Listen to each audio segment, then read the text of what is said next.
Hello and welcome to another episode of Common Knowledge, where I look at some common Magic the Gathering cards and tell you if they are good in the Pauper format. Happy episode 41. We blew right past 40 and I didn't have my list in front of me to tell me what episode it was. But let's see if we get anything nice on the old 4-1. We'll start with Nyxborn Unicorn, which is 1 and a white for a 2/2 enchantment creature unicorn. It has Bestow for 3 and a white, so you can cast this card for its Bestow costs. And if you do, it's an aura spell with enchant creature, and it becomes a creature again if it's not attached. And it has Mentor as well. Mentor says whenever this creature attacks, put a +1/+1 counter on target attacking creature with lesser power. And enchanted creature gets +2/+2 and has Mentor. All right, that seems like a lot, but it's not too bad really. So this is a 2/2 unicorn. You can just play it as a 2/2, totally fine. And it has Mentor. It has that Mentor ability, which probably won't happen very often because it's only a 2/2, right? So you have that option, but you get to play that earlier in the game if you want to. And then the Bestow cost is a little bit higher at 4 mana. I double the cost. But when you play it as for its Bestow cost, it becomes an aura, and then you can put it on to another creature, and it gives that creature +2/+2 and Mentor. So now, let's say that creature is a 2/2 as well. Now you've got a 4/4 creature with Mentor. That's going to trigger a little bit more. You get to play that on a later turn. That becomes a more useful thing. The other nice thing about Bestow is that if they kill the creature, it does say it becomes a creature again if it's not attached. So if they kill the creature, this normally auras would just drop off and go to the graveyard, but this one would then become this Nyxborn Unicorn again and just be a 2/2 creature on the board. So it kind of gives your creature a bit of a second life, or it gives this a second life, I suppose. The other fun thing is that I wouldn't really necessarily do it with Nyxborn Unicorn, but you see it a lot with, what's the Hydra called from Modern Horizons 3? But is it Nyxborn Hydra? I think it is just Nyxborn Hydra. I suppose we could look that up. Nyxborn Hydra. Yep, that's the one. It also has Bestow. You see that one played a lot more in Pauper.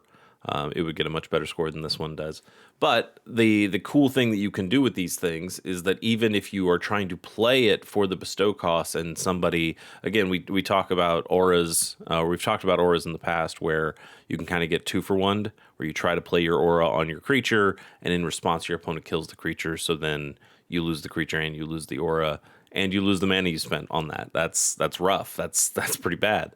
But with this, if you cast the Bestow, if you try to cast it as an aura and they kill the creature, this still will at least come in as the 2/2 unicorn. It won't go to the graveyard. Now they could still counter the whole spell, but if they just try to kill the creature, I think that's pretty cool. I think that's a useful thing. When I first saw these Bestow costs, I think it was in Theros block. I didn't play during Theros, so this was me catching up later.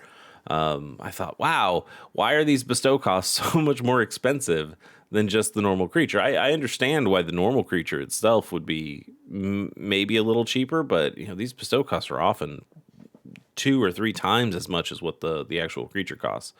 And are these auras all that good? And I think they are pretty good when you consider that extra utility of them, of being an extra body that shows up on the table when you take out a creature. Anyway, I've spent way too much time on this card. This particular card is not all that great. I just think the Bestow stuff is interesting. I do kind of like modality stuff here, being able to play it on an earlier turn or a later turn, having different mana costs, being able to use it in different situations. So I'll give it a little bit of credit for that. I'll give this thing like a 4.2. It's not a terrible card, just not one you probably really play all that much. Helionaut is 2 and a white for a 1/2 human soldier. It's got flying, and it also filters. You can pay 1, tap it to add 1 mana of any color. This is a little bit expensive. I remember liking this card. I like this art, but in terms of That's like a nostalgia thing of me liking it. You look at it with modern eyes and you go, ooh, yeah, it's not great. It's slightly better than a Bird Maiden. Anybody remember Bird Maiden? Yeah, it's a 3-mana 1/2 that flies, except this one also filters. I wouldn't play either of those cards. Let's go ahead and give this. I mean, the filtering is not terrible. If you put this in like an Urzatron deck, it filters, I guess. You'd play other cards that filter way before you'd play this. But as a body, that's not as a flying body too. But it's still 3 mana for a 1/2 flyer is pretty awful.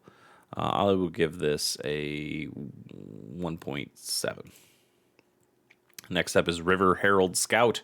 1 and a blue for a 1/2 Merfolk Scout. When this creature enters, it explores. From Lost Caverns of Ixalan. If you don't know what Explorer does, you reveal the top card of your library. You put that card into your hand if it's a land, and otherwise you can put a +1/+1 counter on this creature, and then you can either put that card back on the top of your library, or you can kind of surveil it into your graveyard. Exploring's cool. You see Explorer a lot more with the map tokens that you'll get in. Plenty of cards make map tokens these days. And I think the one you'll see the most often in Pauper is Fanatical Offering, the sacrifice card that draws you a couple cards and makes a map token. Now that Deadly Dispute is out of the format, that's kind of the go-to best sacrifice a creature artifact effect and draw a couple cards and make a token. That's just the best one we got now. But I think Exploring is pretty nice. It does, it can draw you an extra card if that card's a land, which can sometimes be helpful. Or it buffs a creature, which is nice. It can be a little bit of card selection in that you can put that card in your graveyard if you don't like it. It could also be something if you're trying graveyard strategies that you want to have those cards go to the graveyard if they're really good. And then you reanimate them later, or you flash back with them, or whatever you need to do with those cards. This card in particular, because it's only exploring itself. If it's a target creature explores, maybe I'd be a little bit more interested. But that makes this a 2-mana, potentially a 2/3. 2-mana 2/3, it's not terrible stats, but outside of that, it would basically be vanilla. I guess you have blink decks and core Skyfisher kind of decks that could bounce this back to your hand. But again, if it said target creature, then I would do this over and over again and have another creature explore. Having this creature explore, if you put the counter on it and then you try to bounce it back to your hand, well, it lost the counter, so you kind of lost the whole reason for it exploring. Well, not the whole reason, but enough of the reason that I think this just ends up becoming a little bit more inefficient. This would probably be a really fun limited card. I'm sad I did not play Lost Caverns of Ixalan limited. That seems like that would have been a good time based on many of the cards that I've seen. I was definitely opening packs during that time. Yeah, he's not amazing. I will give him.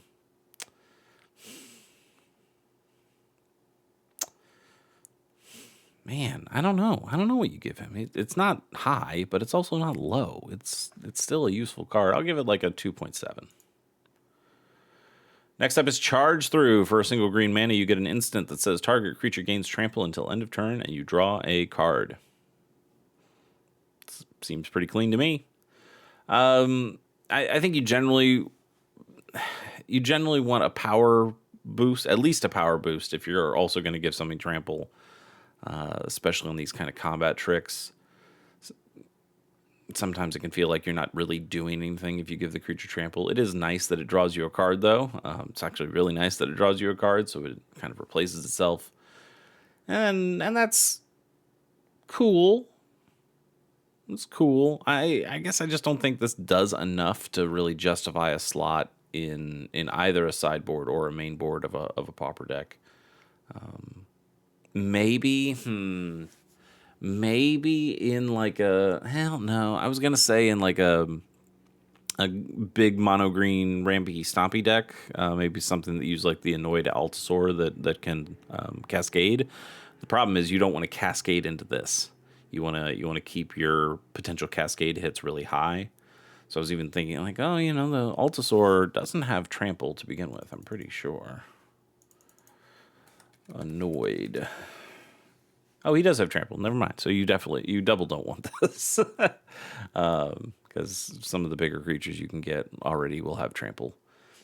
I don't know. It's fine, but it just doesn't really find a home. Let's go ahead and give it a... I'll give it a 2. I think most of the 2 is just in that it draws you a card. So it kind of feels free-ish, at least from a card advantage standpoint. And it is very cheap. And maybe you find a slot for it, but I just don't know where I put this, really, in the current Pauper meta. Next up is Kavu Primarch for 3 and a green. It is a 3/3 Kavu. It's got Kicker 4, so you can pay an additional 4 mana as you cast this spell. It also has Convoke. Your creatures can help cast the spell. Each creature you tap while casting this spell pays for 1 or 1 mana of that creature's color. And then it says, if this creature was kicked, it enters with 4 +1/+1 counters on it.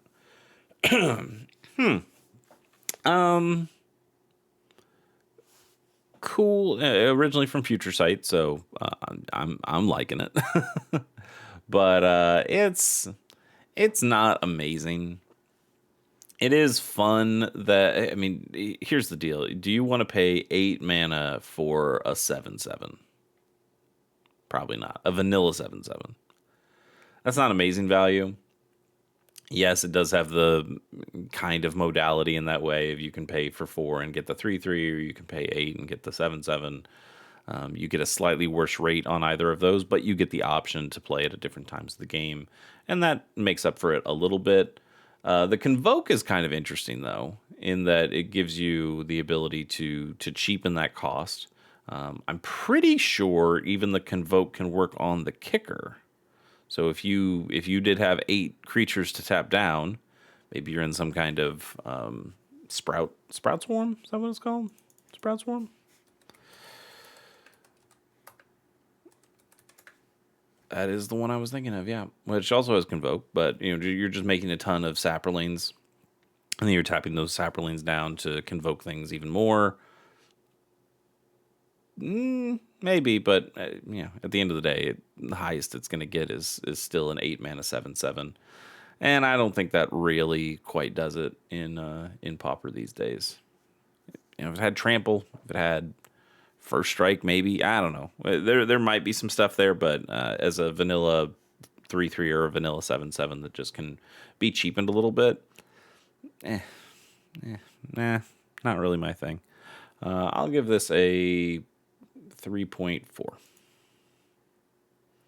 Shady Traveler is next. It's 2 and a black for a 2/3 human werewolf. It's got Menace and it's got Daybound. We've talked about Day Night before. I don't think it's anybody's favorite concept, favorite mechanic in Magic. But all right, let's read this part and then we'll see what happens when it transforms. So 3 mana for a 2/3 Menace. Not amazing. Menace is a neat ability, but that's kind of vanilla. But when it transforms, it becomes Stalking Predator, which is a 4/4 with Menace. Still not very good. Still not particularly good. Is it worth it to start having to track Daybound and Nightbound and the number of spells you and your opponent are casting? In 1v1 formats, you don't mind it as much. In something like Commander, it becomes a real pain in the ass as you have to continue to track it throughout the game, even when all the Daybound and Nightbound creatures are off the board. That just kind of sucks. In Limited, I think... Ooh, hang on. We'll get back to that one. In Transform, that's what I wanted. In Limited, I think this is probably okay as a boy that you get to put out early and then becomes a little bigger later. The Menace, again, is interesting, but overall, I think he's just a little bit disappointing. Not really meant for a constructed format. So let's go ahead and give him... Let's give him his power and toughness and say he's a 2.3. That's probably too high, but I'm feeling generous. Oh, wait, hang on. Now I want to do both these cards. Oh no, did I? Yeah, I lost the ability to do that last one. I didn't even see what it was. I know it was a different green card. So if you wanna say, hey, there was a mystery one in there, maybe I'll even go back and look at it in the edit, and give it a score if I can freeze frame it. But we'll just move on to this one, and maybe that one will come up again someday. Razorgrass Invoker is 3 and a green for a 4/3 Elf Scout. It's got Vigilance. You can pay 8, and this creature and up to one other target creature each get +3/+3 until end of turn.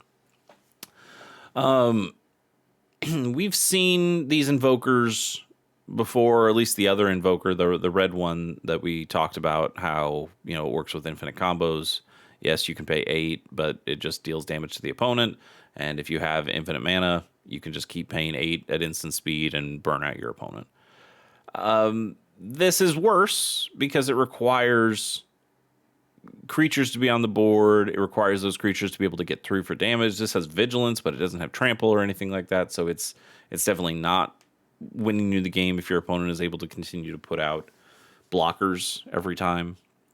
And the Vigilance is nice in that it if you do have infinite mana, I guess you have an infinitely strong blocker and an infinitely strong attacker. But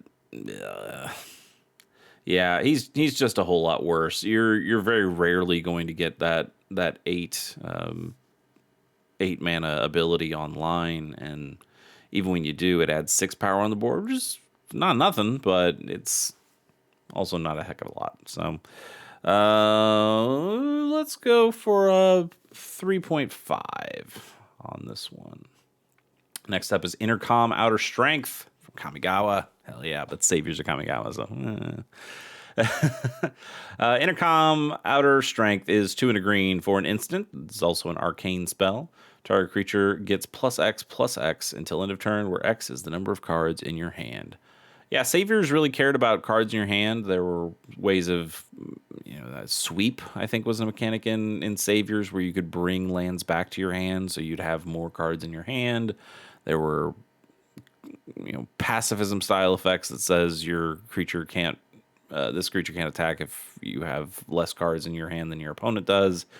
It was a big deal about hand size in that block, or at least that part of the block. This is not great. I think you generally are going to want to play more of your cards in Pauper. There are enough drawing spells that you could probably keep a pretty big hand, but 3 mana for a combat trick is asking a little much, especially when that only is giving a power and toughness boost. We've mentioned it all over this episode, but not having any sort of evasion at all, not giving it trample, not giving it something is just... I think this generally just, you pump a creature up, it gets real big, and it takes out an opponent's creature. Okay. But also you're paying 3 mana, and you're losing a card out of your hand because you're playing this card. Wouldn't you rather probably just have a Giant Growth in your hand? Do you think you'd hit the +3/+3 more often with Giant Growth, which will always get you the 3/3? Or do you think you will... when you play this, hopefully you're getting more than 3/3, but you're also paying 3 mana for it. And I think that just is inefficient enough that you'll just pass it up. So let's go ahead and give this a 1.9 and move on to... we got a couple cards left. Heliophile. I remember this one because I was playing during 5th Dawn. Heliophile is 5 mana for an artifact. It's got Sunburst, so this enters with a charge counter on it for each color of mana to cast it. It costs 5, so you could get 5 counters on this if you pay with Wooburg mana. And then it has pay 2 and sacrifice this artifact to deal damage equal to the number of charge counters it has on it to any target. This is pretty bad. This is pretty bad. You're spending 5 mana, and if it's not Wooburg, if it's not white, blue, black, red, and green, you're not getting the full charge counters on it, and you're spending what, 7 mana.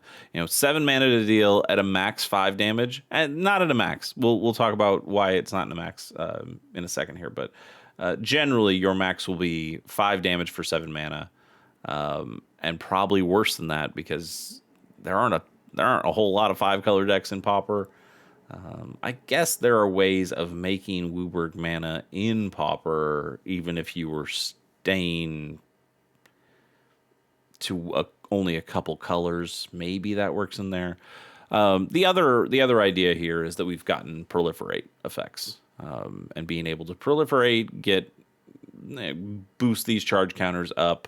There's even in I don't know if they're common cards, but in this Mirrodin block, there are ways of moving, like Power Conduit that would move charge counters from thing to thing. Maybe even some things that just add charge counters straight up.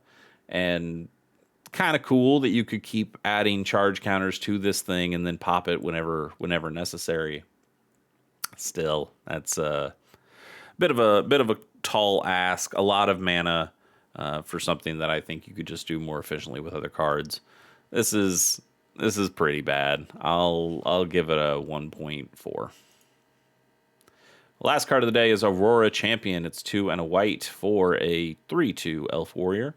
When this creature attacks, if your team controls another warrior, tap target creature.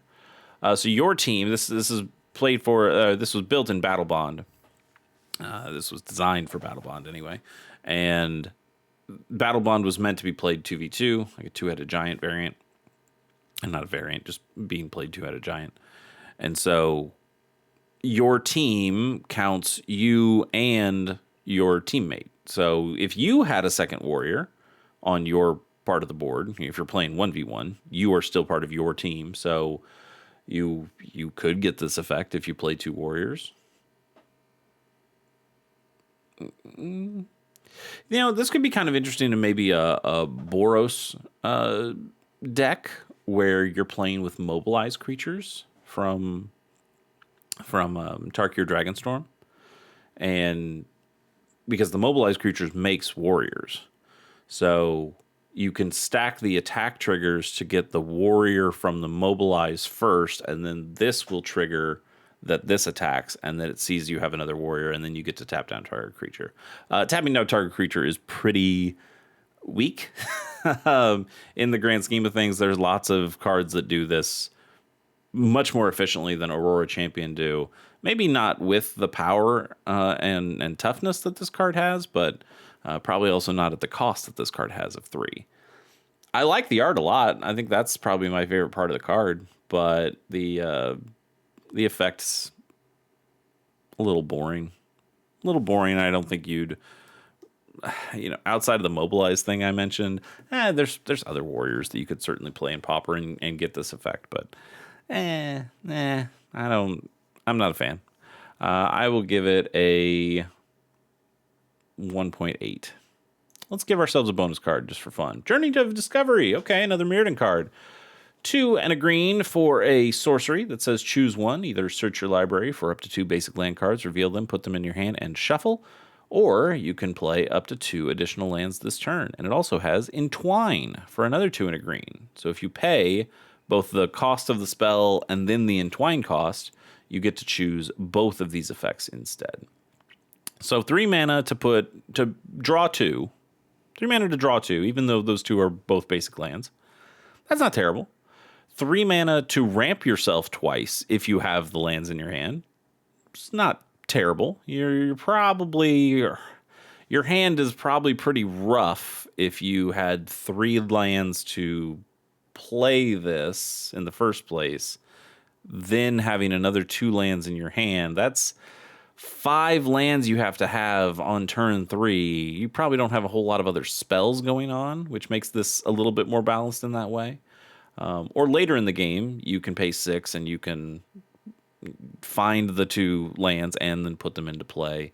That's pretty cool. And from like a commander standpoint, I would say that if you have 6 lands and can pay for the Entwine cost, maybe you don't need to ramp up another 2 at this point. Maybe you're good. Maybe you have enough lands at that point. You should probably just be playing bigger bombs. So I think actually the best part of this card is just the first part of the choose one. I think just kind of just drawing 2 cards, just drawing 2 lands, especially because they can be basic lands of any type. So you could color fix for yourself as well. I think that's all right. And you know, the problem that I think a lot of people see when they look at green cards that will find you lands but not ramp you, that they won't just put the cards on the battlefield.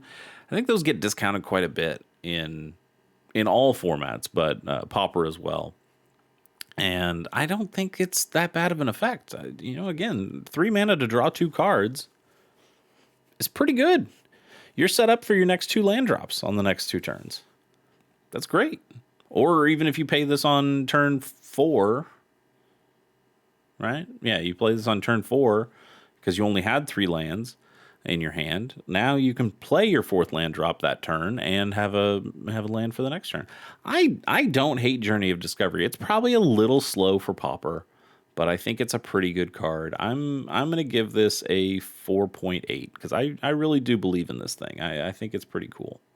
It also reminds me of the dandruff commercials that you see these days, where it's like the football player Troy Polamalu, the Head and Shoulders ones, where it's like he's in the hair follicles, shrunk down on somebody's scalp, and this mirrored an elf. What is it? The Telgeods, I think that's what they're called.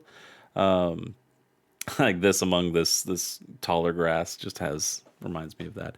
Anyway, dumb advertising things aside, thanks so much for joining me on this one. We'll see you on the next episode of Common Knowledge. Till then, bye.